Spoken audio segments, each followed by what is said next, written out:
मराठी व्याकरणचे प्रश्न आहेत. प्रश्न आहे पहिला, अंबर या शब्दाचे समानार्थी शब्द निवडा.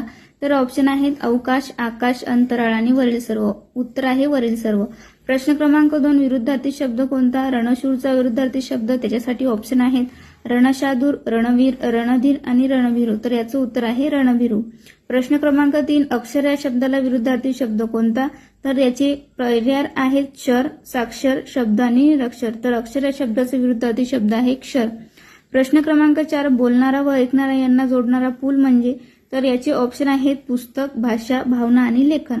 तर याचं उत्तर आहे ऑप्शन क्रमांक 2 भाषा. प्रश्न क्रमांक आहे 5, मराठी उपसर्ग लागून तयार न झालेला शब्द कोणता? तर याचे ऑप्शन आहेत बिनचूक, अबोल, पडछाया आणि अवघड. तर याचं उत्तर आहे बिनचूक. मराठी उपसर्ग लागून तयार न झालेला शब्द आहे बिनचूक. प्रश्न क्रमांक आहे 6, खालील वर्णांपैकी मूर्धन्य वर्ण कोणता?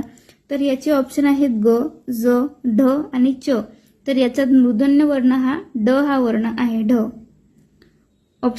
प्रश्न क्रमांक आहे 7, अनाथ या शब्दातील योग्य समास ओळखा. तर याचे ऑप्शन आहे तत्पुरुष, द्वंद्व समास, अवयभाव आणि बहुव्रीही. तर अनाथ या शब्दाचा योग्य समास आहे तत्पुरुष समास. हे होते मराठी व्याकरणचे प्रश्न, जे तुम्हाला कोणत्याही एक्झाममध्ये ज्यामध्ये मराठी व्याकरण आहे त्यामध्ये हे प्रश्न तुम्हाला उपयोगात पडतील. व्हिडिओ जर आवडला असेल तर व्हिडिओला लाईक करा, शेअर करा आणि सबस्क्राईब करायला विसरू नका. धन्यवाद.